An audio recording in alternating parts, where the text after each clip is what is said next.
જય માતાજી મિત્રો, જય શ્રી રામ. તમારું સ્વાગત છે આજના મારા નવા વ્લોગમાં. તો આજે આપણે આવી ગયા છીએ દર્શભાઈની વાડીએ. તો ચાલો તમને બતાવીએ. પિન્ટુ પણ સાથે છે, હાથમાં ખમણ છે. ચાલો જઈએ. આ કંઈક દર્શભાઈની વાડી છે, ઘઉં વાવેલા છે. દર્શભાઈ અહીંયા ખાટલે બેઠેલા છે અને ફોનમાં વાત કરે છે. હા, એની ઘોડી છે દર્શભાઈની. પાલો ખાય છે ઘઉંની.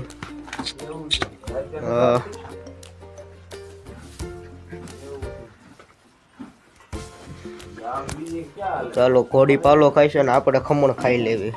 ચાલો ખોલો પિન્ટુ ભાઈ ખમણ, હાલો ખમણ ખાઈ લેવી.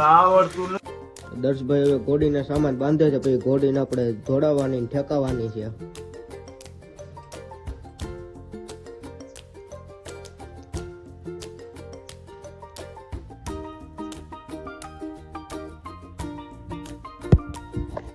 દર્શભાઈ હવે ઘોડી લઈને બહાર જાય છે અને ઘોડી ઉપર બેસી જશે.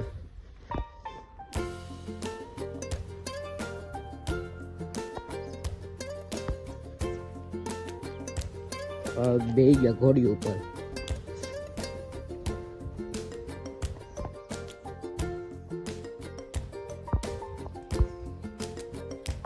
ઘોડી ઉપર બેસી ગયા છે.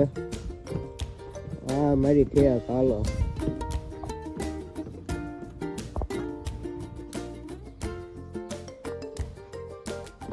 હા, બે પગે ઠેકે.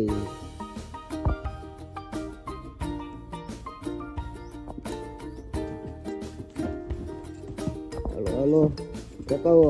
હા એમ.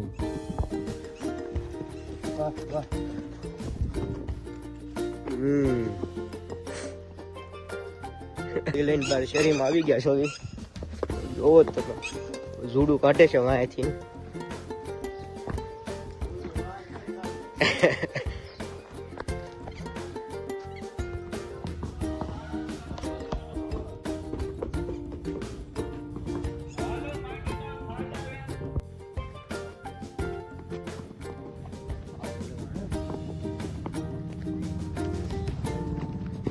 ઠેકતી. હા, હવે ઠેકી બરોબર. Ready ready. હા, બીજી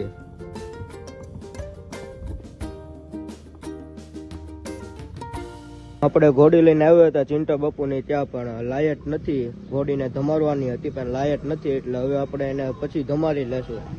અહીંયા દુકાને આપણે બધા બેઠા છે.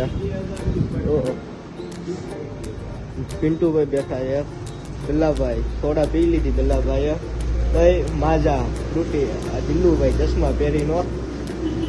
એ આ શેફુભાઈ આપણે માવો બનાવે છે. આ ચિંતા બાપુ બેઠા છે. ઋષિતભાઈ અહીંયા આવી ગયા છે. તો ચાલો અહીંયા હવે ઘડીક મોજ મસ્તી કરીએ અને હુવાન કરીશું. મિત્રો, આપણે ગૌશાળા પહોંચી ગયા છીએ અને ગાયોને આપણે બધી ગાયોને પાણી પાઈને નીણ નાખીને અંદર બાંધી દીધી છે. આ લક્ષભાઈ ખોળ મેલે છે પણ બીવે છે.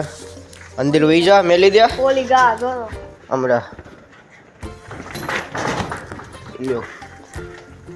અરે પણ હો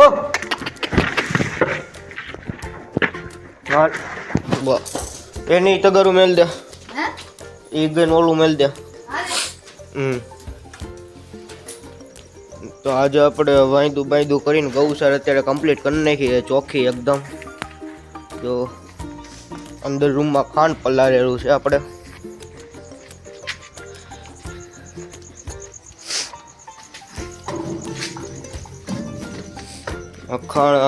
ખાંડની ગુણું પડી છે બધી. રોજ એક તગારું આખું ભરીને ખબર દેવાનું બધાને થોડો થોડો.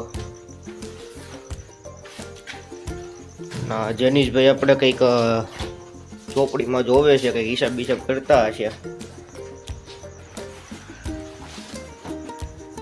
આપણે આપણા બ્લોગને અહીં જ પૂરો કરીશું. તમને મારો બ્લોગ ગમ્યો હોય તો ચેનલને સબસ્ક્રાઈબ કરી દેજો અને લાઈક કરી દેજો.